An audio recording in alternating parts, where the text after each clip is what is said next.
Welcome to season 2, episode number 12 of T-Money TaIks.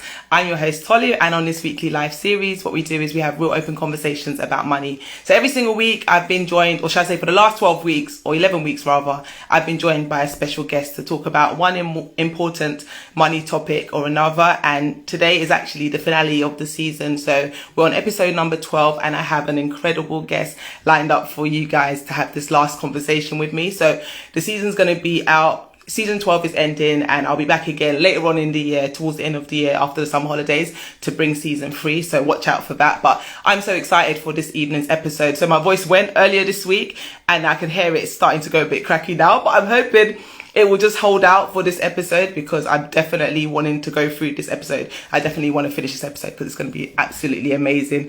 We're going to be joined this evening by the amazing Mr. Money Jar. So his name is actually Timi, and he is a financial content creator. His content is absolutely amazing, which is why he's actually an award-winning content creator. So he's got a podcast as well. He also does an Instagram live series called the Mr. Money Jar Show.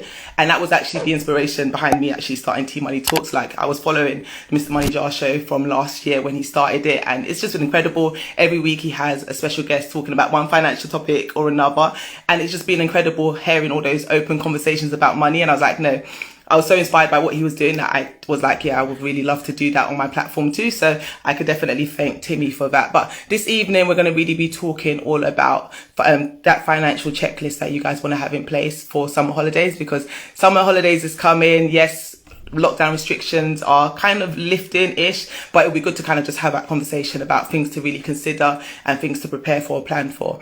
But I can see Timi has joined the room, so without further ado, I'm going to bring him on and we can get started with this episode. So yeah, I'm really looking forward to this conversation. As you guys know, it's an interactive session, so if you have any questions or any comments or anything you want to say to either one of us, myself or my guest, yeah, just literally leave it in the question section below, or the questions box rather, not in the comment section, because your message can kind of get lost with all the other comments. So yeah, if you have any questions, just drop them in the question box. But without further ado, I'm going to invite my amazing guest on for you guys now. How are you guys doing anyway? How's your evening going? How's your week been? Let me know in the comment section below. Hello, Timi. How are you? I'm good, thank you. How are you? How's your day been? Very good. Yeah.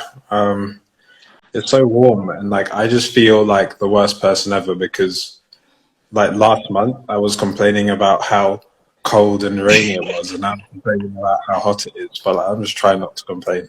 Do you know what? You're not the only one. It's so funny. Like, we're damned if you do, damned if you don't. When it's cold, we complain it's too cold. When it's hot, we're like, oh gosh, it's too hot. But I'm with you though. The heat, too much heat is too much though, because you can't escape it. So yeah, I mean, I'll be happy just a couple of degrees lower, I think. But yeah, let's not complain actually. If I don't pass out by the end of the episode, then we'll consider it a success. Oh no, I think you should be alright. Do you know what? Funny you should say that. I've got my ring light on, and that is giving off extra heat. So right now, the things we do for the gram, I tell you, like literally, I'm so hot right now, but it's okay. We're gonna get through this. And my voice is actually gone as well. Like, it just came back a couple of days ago, so I'm just, yeah, hopefully I don't cry too much. But yeah, anyway, for the benefit of the guys that don't know who you are, tell them a little bit about yourself, about Mr. Money Jar, and what it is you do. Yes, I run a financial education platform called Mr. Money Jar, and it's my aim to make learning about money fun, accessible, and to spread financial education with as wide an audience as possible in the UK. I also have a weekly talk show much like this, which Tolu very kindly came on a few weeks ago, and it's an absolute honor to be on your show as well. No, my pleasure to have you on. Like, literally, I was like, who do I want for the season finale? It has to be Mr. Money Jar. So I'm so happy that he was available to do this last episode with me. So now I'm really pleased to have you on. Actually, just on the topic of your assets that you create for social media, this is a question I've always wanted to ask, is how do you come up with the inspiration for the posts? Like, Big Macs and money. Like, how do you do it? Like, literally, I'd just love to open your brain and see how you actually come up with these concepts, because it's just legendary. Sure. So I'm sure you can relate to this. I noticed quite early on that the subject of money had this perception of being like a very serious topic, like capital S, capital T. So I wanted to talk about it in a way that I hadn't seen it be talked about before. And so what I do is I literally look in the fridge, look in my cupboard, look at what's being watched on television, and then I take the thing and then I go, okay, how can I shoehorn a financial concept into this? Because I follow like other people on social media, like not within finance, and that's what we're competing with. We're competing for attention, and so whatever, by any means necessary, whatever it takes, I will use anything to spread a financial education message, and like luckily it works. Like people seem to oh no, it's absolutely brilliant. Like literally absolutely brilliant. The Pringles one I think was my favorite ones. Yeah, absolutely brilliant. Yeah, the Pringles and ices. Yeah, it was really clever. It's just so clever. Like, and even your graphics and everything. Do you actually have a background in design? Not a formal one, but when I was at university, I'm not sure if I've spoken about this on like publicly before, but when I was at university, I went to Warwick Uni, and even though I studied law, I used to design graphics on the side. So I would make flyers and logos for not just my ACS, Afro-Caribbean Society, but for ACSs around the country. So at this point, I have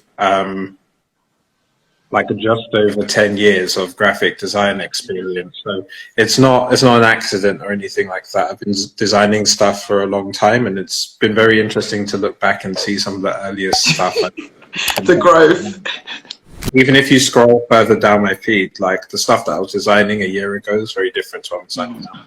No, 100%. It's definitely not easily replicable. I can't say the word replicable. That's the word, right? Yeah, you can't replicate what you do. Like, it's absolutely incredible. So yeah, you could tell that it's a gift. It's not something that you could just see and be like, oh, I'm going to do that, because it's just not going to land in the same way. Like, I really love your content. I love kind of the quotes that you do, and just like the motivational stuff that you say. It's always a welcome presence in my feed. Oh, thank you. Thank you. No, brilliant. Okay, cool. So before we actually get into the show, I kind of started without doing the bit that I like to do at the beginning. So what I like to do at the start, I got carried away with myself because I had so many questions that I wanted to ask you. But going back to the beginning, what I like to do at the beginning is a game of Would You Rather. So what I do is I give you two options, and then you just pick which of the two you'd rather do, okay? Right. So I've just got a few for you. So the first one, I think I know what you're going to say because of who you are, but I'm going to ask you anyway. So would you rather have £1 million? Oh, before I say it to you, actually, for the benefit of you guys that are watching along now at home, you can also join in to just pick A or B for all these questions that I asked. So you can play along too. So for the first question is, would you rather have £1 million a day or have a penny that doubles every day for 30 days?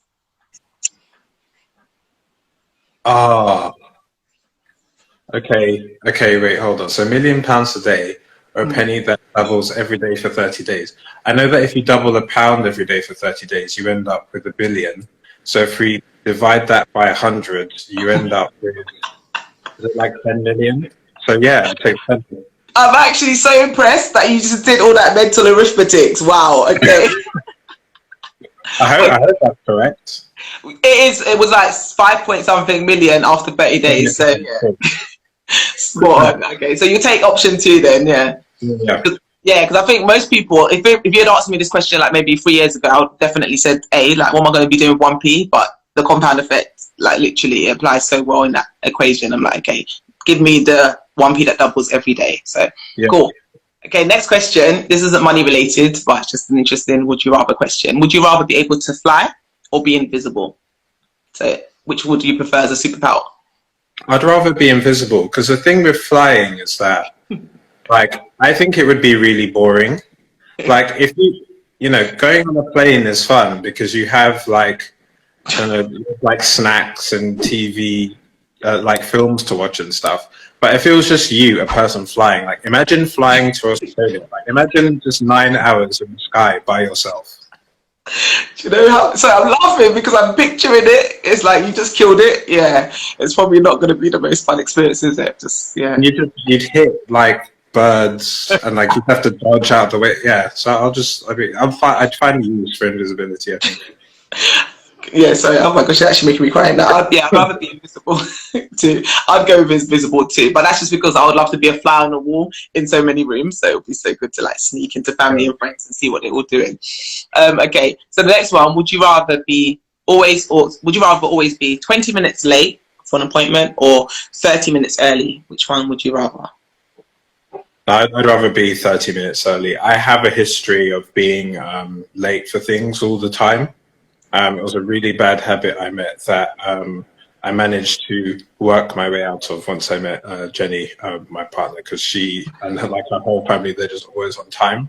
And like, I'd much rather be 30 minutes early, and I'll just like wait around. Yeah. Yeah. Okay, cool. Yeah, I would like to say 30 minutes early, but I don't like being the first person to arrive somewhere. Like, there's nothing worse than going to someone's birthday dinner and being the first person there and nobody else is there. So, yeah. Awkward. Yeah, awkward. Yeah, it's very awkward. Okay, next one.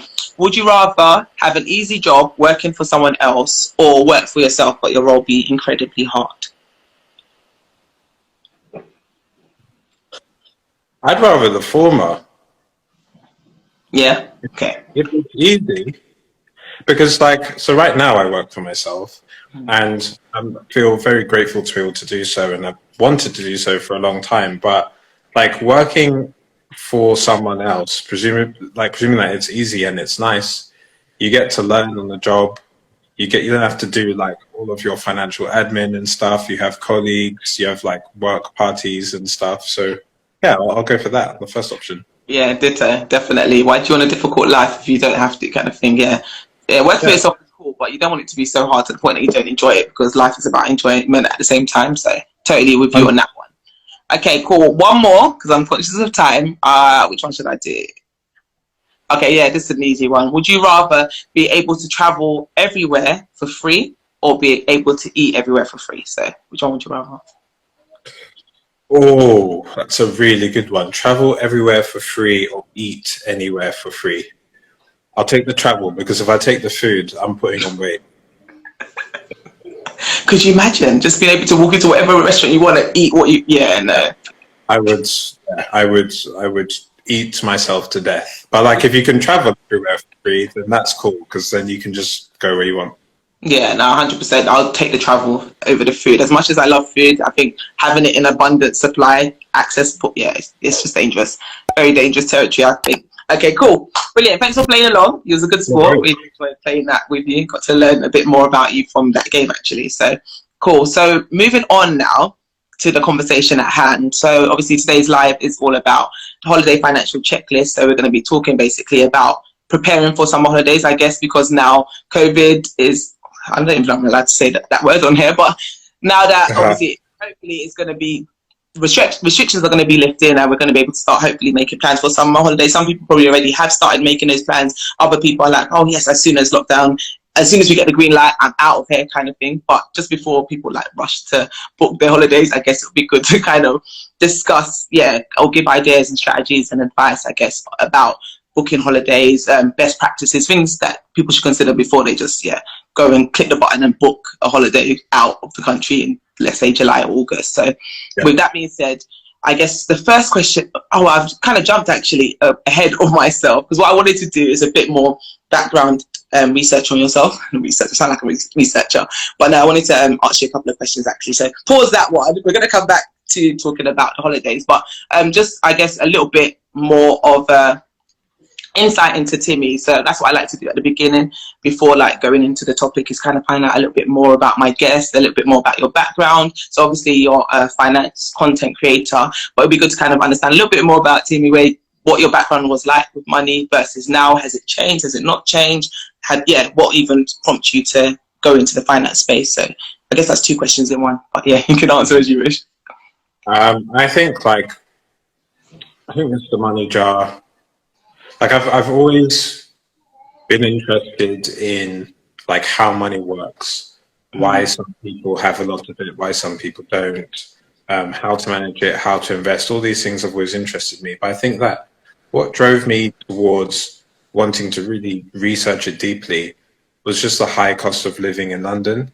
It just struck me as quite strange that, you know, the average person on the average salary couldn't do, you know, the set kind of life milestones that you're expecting, that one would expect to do, like buy a house, like start a family, be able to like eat out and not feel guilty about it, be able to go on holiday and not feel guilty about it. It just seemed like a lot of people, myself included, were treading water.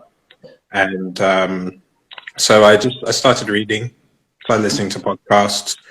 Funnily enough, back then, we're talking like 4 or 5 years ago, there wasn't this kind of Instagram, like online scenes, not very much old school materials that I was reading. And I got to a point where I'd read and watched so much that I wanted to share it with a wider audience and not be that guy that was just always talking about like the latest app or the latest like credit card or something. So I actually first started out with a blog, which no one really read, and then I moved on to Instagram because that seemed to be where everyone was and where the engagement was. I don't actually use Instagram a lot myself personally, so that was quite a learning experience as well, just learning how the platform works. But that kind of, yeah, that's what prompted me to start doing it. How about you? That's very selfless. So mine was actually my own financial journey. So my journey with debt was kind of what prompted me to start this whole platform. So being in debt and, like you said, reading loads of literature, listening to podcasts, searching different YouTube channels, getting all that information and acquiring all that knowledge and being able to pay off all my debt. It's like, okay, I've been able to pay this off, but I'm sure there's other people that are out there in a similar position to me who are struggling with debt. And at the time when I was in debt, it felt like I was the only one going through this. And it was like, I've acquired all this knowledge, I've been able to use it and help myself. So why not now go back and share it with other people that may want that information? So in particular on YouTube, when I was looking for this information, there wasn't anyone in the UK, or there was actually, like Jennifer was there, she was literally the only person I found in the UK, and she's obviously in Scotland, that she was talking about it on YouTube. Everyone else was pretty much US based at the time. So I just thought, you know what, as I'm searching for this content, there's probably other people like myself that are looking for this information on YouTube and are unable to find it. So that was kind of what really spurred me on to start my platform, and it was to also keep myself accountable. So when I paid off my debt is when I came onto Instagram and YouTube, and it was because I knew that I'm on this mortgage-free journey. But I think it's so much harder to stay the course when it's like you're not in debt or there's no pressure to keep up with it. So when I was paying off the debt, it was like, okay, gun hole, we're focused, we're going to pay off this debt. But when we were like now just trying to pay off the mortgage, it's just easy for those old financial habits to kind of creep in. So putting it out on Instagram, I know it's not the thing to do for most people, but for me it really helps having that accountability and that community vibe on Instagram as well. So it's kind of like a win-win situation, I guess, helping other people and also helping myself on my journey. But yeah, it's really true. No, yeah, it's true. Like, even if there's a thing that you don't know about, simply being asked about it or being curious about it leads you to then read about it and learn about it, and then you create content. And exactly, I forgot who said this, but it's like one of the best ways to demonstrate that you know something is to... Oh, I think you're frozen. Oh, is it me that's frozen? No, I think it's you that's frozen.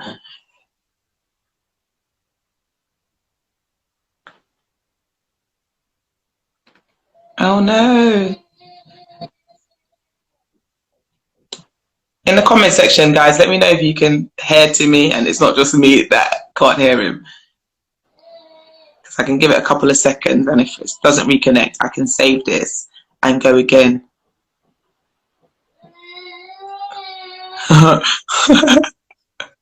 Oh, he's gone. Okay, I think he's gone. Let's bring him back in. And that's my son crying in the background. So if you can hear him, I don't know if you can hear him. He's upstairs, but yeah, my little one is upstairs, like banging the gate trying to get out. Okay, there you are. I was like, I don't know if anyone else can hear you or not, but yeah, okay, cool. Oh, yes, sorry about that. You're back? Or have you just I'm back. Okay. I was like, did you pause or yeah? Okay, cool. As you were saying, sorry. Yes, I was just saying, I've forgotten who the quote is from. I think it's from Richard Feynman, the scientist. The best way to prove that you know something is to explain it to someone else. So that's basically what we're doing.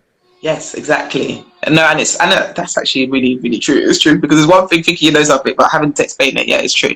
That's a really good point. So yeah, no, absolutely brilliant. If you hear my son crying in the background, so I can hear him, I don't know if you guys can hear him or not. Yeah. Okay, we're just gonna ignore and pretend we can't hear him. Okay, because I've got him locked upstairs. That doesn't sound good. He's upstairs and the gate's locked, so I don't have him like locked in a cage or anything like that.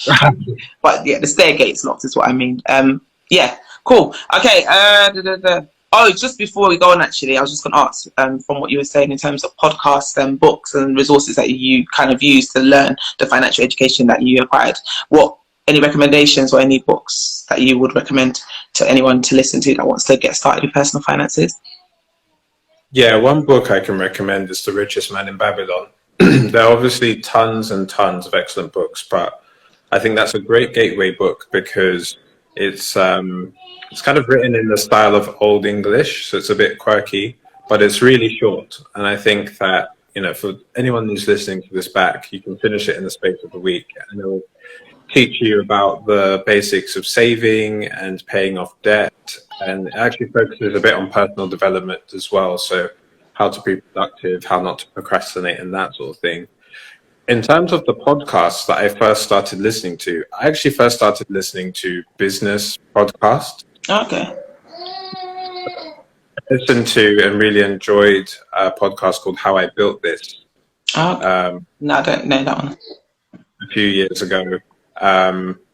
And they basically interview company founders. It's not personal finance per se, but it was just really interesting to hear how people's lives changed over the course of their lives as they set up businesses. Yeah.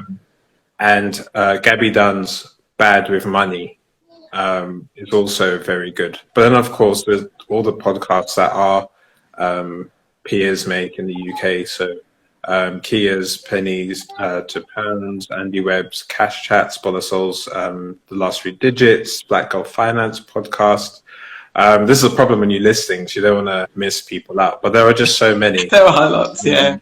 Pete Kamalafi's Conversation with Money, which I've appeared on, so that there are lots of options for you. No, it's brilliant that there's so many, like you said, that have popped up over the last couple of years. So it just means the message is getting out to a wider audience. So it's absolutely brilliant. Okay, cool. So then back to the topic at hand, talking about travel plans and holidays. Did you actually have any travel plans for 2020 that were impacted by Rona? No, do you know what? The minute I kind of knew that we were in a pandemic, I just said to myself, and like a few companies did this as well, do you know what? 2020 is on hold. I don't expect to go because you know what it is? The government did their thing, but it was when businesses started saying, we don't expect you back in the office until 2020. I was like, if I'm not going back to the office until 2021. Yeah.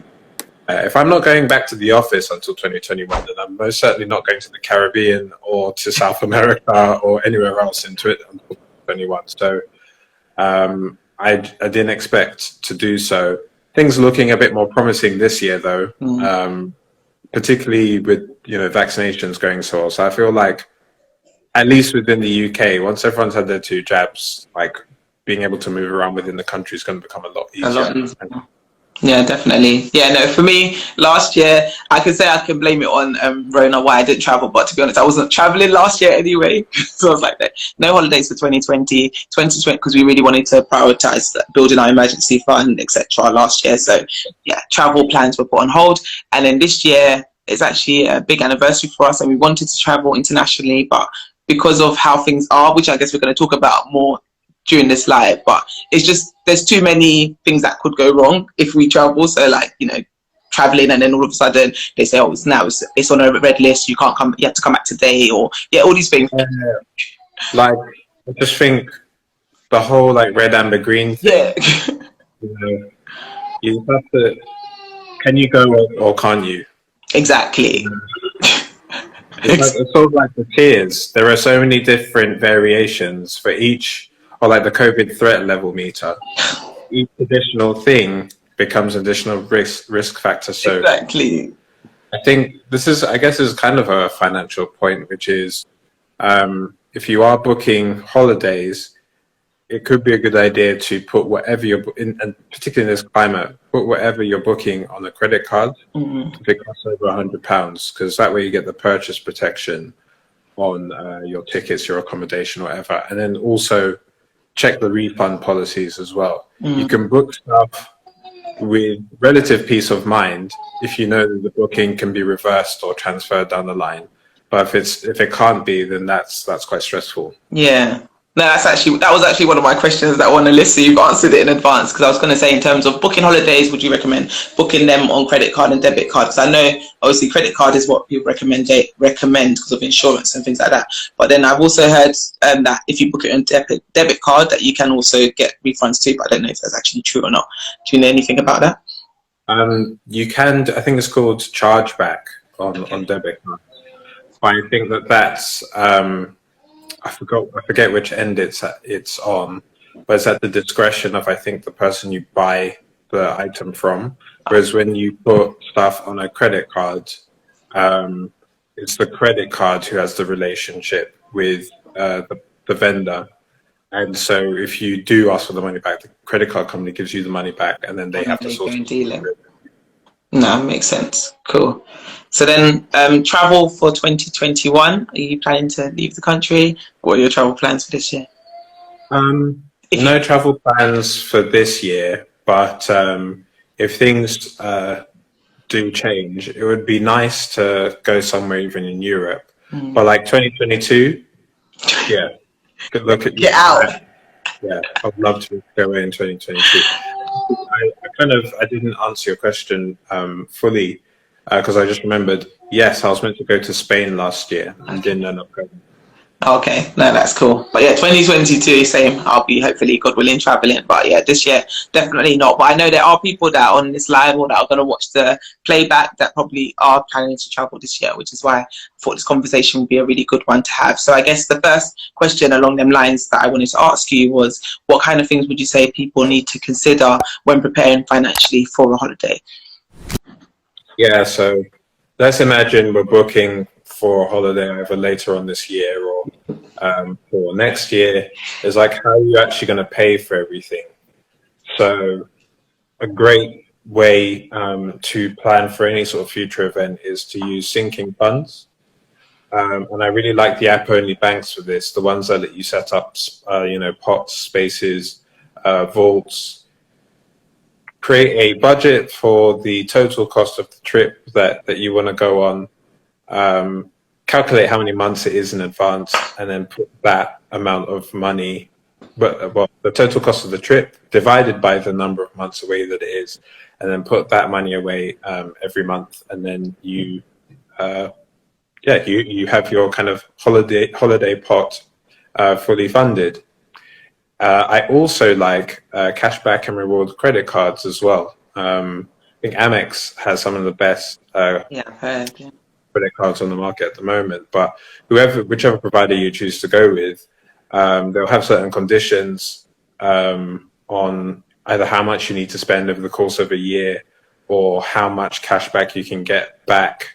Sometimes there'll be like an introductory period, but you can get a lot of air miles back if you just have a bit of discipline and put things you were going to buy anyway onto a credit card. So things like groceries and petrol and that sort of thing.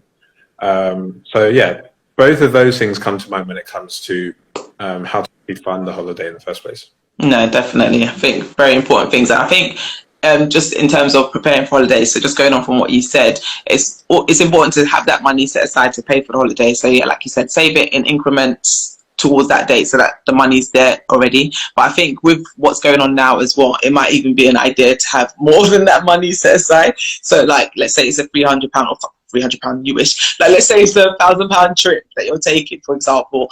Maybe try and save double that amount in the event that these kind of things happen. Or I guess you could, to be fair, put on credit card. But we want to ideally avoid doing that if we can. But yeah, I think having an emergency fund in place as well will be good. Not that all your money's, instead of like all your money being set aside for this holiday, you spend it and you go on holiday and then you get there and then, I don't know, God forbid, they say for whatever reason you can't travel back, and then you have to like stay in a hotel, and like all these things that are currently happening to people. So I know people that have ended up being stranded abroad, and they've had to pay like 1,500 when they get back to stay at the hotel before they can actually then go home. So I think just bearing in mind that not only do you need the cost of your trip, but also know that you're going to need a bit more money as well in the bank. So don't spend all your money on that holiday without kind of having any reserve in place, is what I would say as well. Yeah, definitely. No, cool. So then I guess the next tip, I guess you kind of gave a couple there actually in terms of top tips for saving money on a holiday. So you mentioned about the air miles. That would be a really good one with Amex. Any other tips that you have in terms of saving money towards a holiday or saving money for a holiday that you want to add? So I think if you keep a budget, you can. I mean, I'm not like a huge fan of telling people to like cut this and cut that and like eat cream crackers for like months or whatever. But yeah. But if there are luxuries that you enjoy normally, like takeaways, eating out, going out for drinks and whatnot. Laura and Moore actually did a reel about this. I thought it was a really good idea. You can swap, lines in your budget out. So you can decide, you know what, I'm not gonna have takeaways. I'm gonna have one less takeaway a week for the next however many weeks or months or whatever. And then you can reallocate that money towards spending on a holiday. And that way you're not spending any more or less money. You're just prioritizing what's important to you. Because so much of like personal finance, I think, is realizing like what's important to you. Yes. And spending, well in that area, and then just not spending on stuff that's not important to you whatsoever. Because if you buy stuff that you don't ultimately use or enjoy, that's a waste of money. But if you save up to go on a life-changing holiday, it's a great experience. You make memories, you go with people that you love. That is a really good use of your money. So you should spend money on that. No, I totally agree. So that's like a values-based budget type of thing. So yeah, not just scrimp and save for everything, but yeah, sacrifice in the areas that are less important so that you can kind of make allowances for the areas that are more important. So like, I know that whole cut your coffee thing is a thing that people say straight away when it comes to budget. Like, stop buying Costa coffee. But if you actually really do enjoy your Costa coffee, then there's nothing wrong with having that in the budget. If it means, I don't know, you're shopping in Aldi instead of Tesco, for example, and making savings there. So I guess it's just a case of, creating a budget that works for you, that makes sense for you financially. So cutting back in areas that are less important and spending money in the ways that are important. So no, I totally agree with that. Okay, we've covered this question. So moving on to the next one I've got is, I think I know the answer to this one, is having a contingency plan in place. So that's what I mentioned earlier, but I don't know if you had anything to add in terms of, obviously in this time going on holiday versus maybe 2 years ago, things would have been very different. So a couple of years ago when we were booking holidays, we wouldn't have had to have the considerations that we now have to have. So I don't know if you have any advice on, booking holidays in these times. Advice on what specifically? So booking a holiday. So advice on like where to book, how to book, any particular sites that you would recommend going on for further information on travel, things of that nature. Yeah. Well, my go-tos have always been, when it comes to accommodation, any of the, well-known hotel search engines are really good. Don't forget that a lot of them actually stack with cashback websites. So I'm a top cashback member, and I always make sure to, if I'm using, like historically I've used like booking.com, for example. So you can get cashback on booking.com bookings with top cashback. That's something that I've always done. That's for amazing. Flight. Skyscanner's been my go-to. Occasionally they appear on top cashback as well. And you can actually, Skyscanner has a very, very good advanced search function. So you can actually look at how much flights cost over the course of a month, and they color them red, amber, and green. And some of the more, if you're willing to, I see Brixton Bell has also mentioned Jack's Flight Club as well. But just on Skyscanner, if you do the kind of the month view, if you're prepared to travel at a bit of an obscure time, and on an obscure day, like I think it's like a Tuesday or Wednesday or something, then you can pay a lot less for flights. Of course, Jack's Flight Club, they have a free email newsletter where they'll send you kind of cheap flights, and sometimes like flight mistakes, like pricing errors. Oh, really? They're really good. And then like don't forget the power of like word of mouth. So and like local knowledge. 10 years ago, I went to Singapore, and I went with someone who actually I went to visit someone who actually lived in Singapore, and I went with my girlfriend at the time.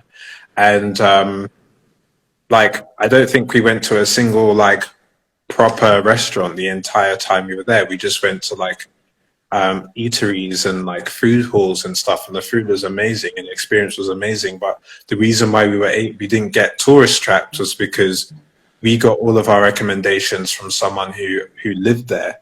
If you don't know anyone who lives there, then ask someone who's actually been there before. And I think that like it's a bit of a softer one, but you can spend a lot less money over the course of a holiday with just the right information. No, that's a really, really, really good point, actually, because going on holiday, like tourist destinations, you just end up at the expensive tourist place, but you don't really a lot of times get to experience the actual country, the culture, the food, etc. You don't know the best prices for things, and if you want to really experience the country, it's best to be with somebody that's local. No, you're very right, because I know when I went to New York, one of my friends was living at the time, and I stayed with her, and so she was able to show us so many places that were beyond the most common and obvious tourist places. So I got to experience the tourist part and then also experience the local life there as well. So it was absolutely brilliant. So no, I totally agree. And then also I guess another one would be negotiating. So just calling up travel agents and stuff and just seeing if you can actually bargain down the prices, because there's no harm in definitely asking. Like you'd be surprised what can be done if you just ask. But we just kind of like what I previously had always done is just you just do comparison sites online, and you just go with the cheaper one without necessarily taking that step further and actually asking for more money off if you can. Would you like to make just another point? It's a small point, but because I saw your post where you said take the train instead of flying. There may be other options you can take to go on holiday, particularly when it comes to going into Europe. You can take the train, even driving. You can drive. So do keep an open mind as to your travel options. But then also, when it comes to the traveling on the obscure days point, do factor in the total cost of your journey. There's no point paying for a £50 flight. The train you need to get to the airport is twice as expensive.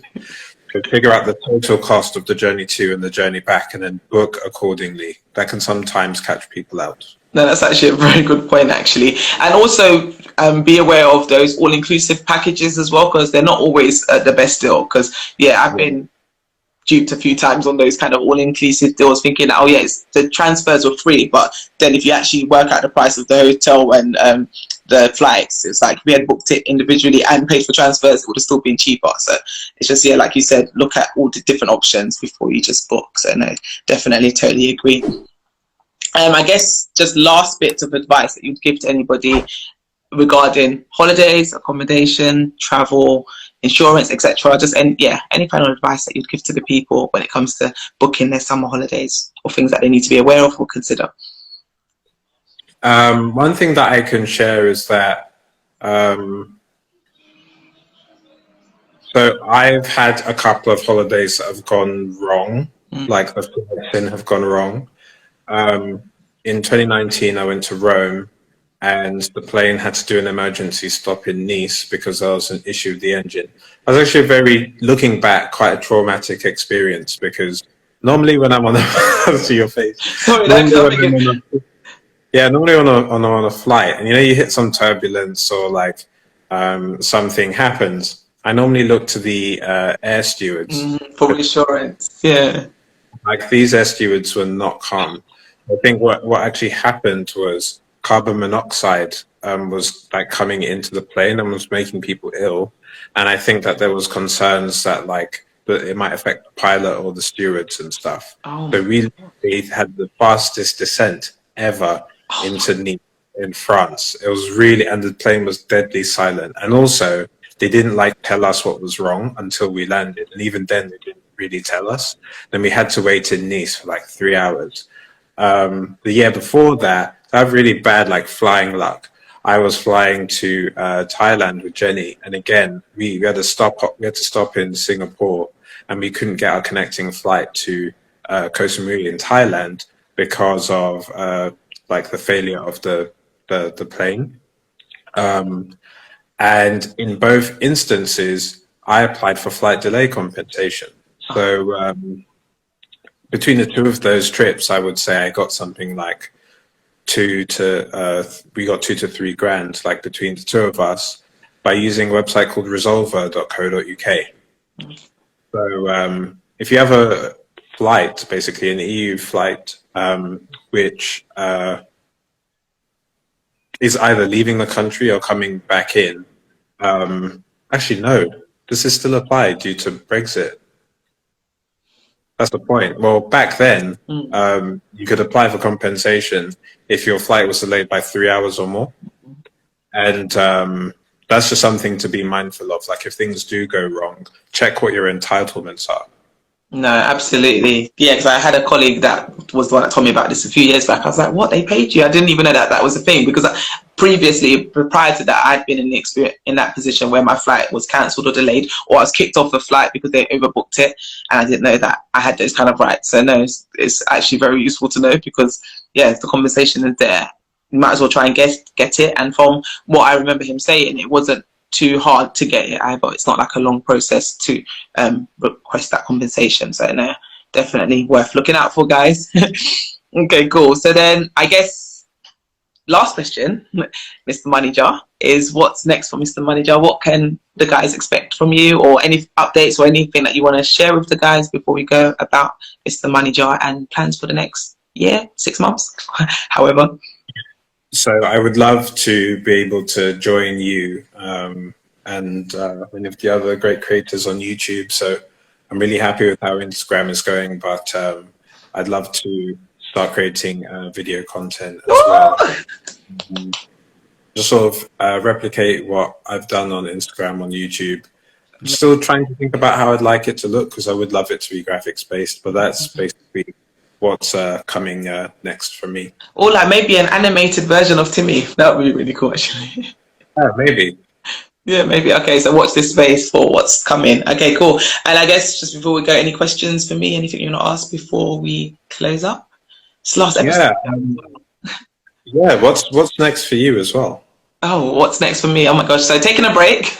No, I'm not taking a break from Instagram. I'll still be here on Instagram, but season 2 obviously is now finished, and season 3 I'm hoping to come back towards the end of the year with the 3rd season, but in a different format. So I don't want to give too much away, but season 3 is going to be different to how you've seen season 1 and 2. It's going to be a much bigger production is what I have in mind. Like literally I can see it in my head, but yeah, let's see if it translates in real life. But that's what I really want to work on towards the end of the year.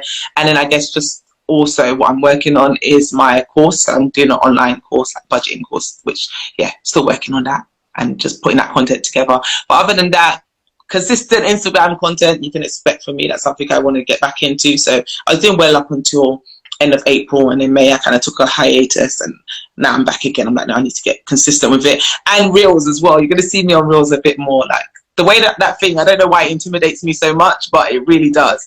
So I'm like, no, Reels is apparently where it's at. That's where the engagement and growth is at. So I need to get involved. So yeah, hopefully I'll be sharing more content, but in video form on Reels. And then obviously more on my YouTube channel. I don't actually talk about it very much on here actually. But yeah, guys, I'm on YouTube. For those that are here that don't know, I do have a YouTube channel, Tolly Frimpong. So you can definitely go and subscribe. So I'll definitely be on there, continuing to upload content on a weekly basis. And so yeah, that's literally what's up for me for the next foreseeable future. That and just life. Yeah, literally, that's it. I look forward to seeing what you come up with. No, brilliant. Thank you. And thank you so much for being will the live be saved? Yes, it will, JK Sunshine. I thought that was a question coming through. I was like, no, we're about to close now. But yeah, no, you've been an amazing guest to me, and thank you so much for coming on my final episode of season 2. It's been a pleasure, and yeah, we'll definitely speak soon. And thank you all for tuning in, and yeah, for everyone watching this on a replay. And yeah, we'll be in touch, I guess. See you soon. Thanks for watching. Thanks for tuning in. See you later, Timi. All right, bye.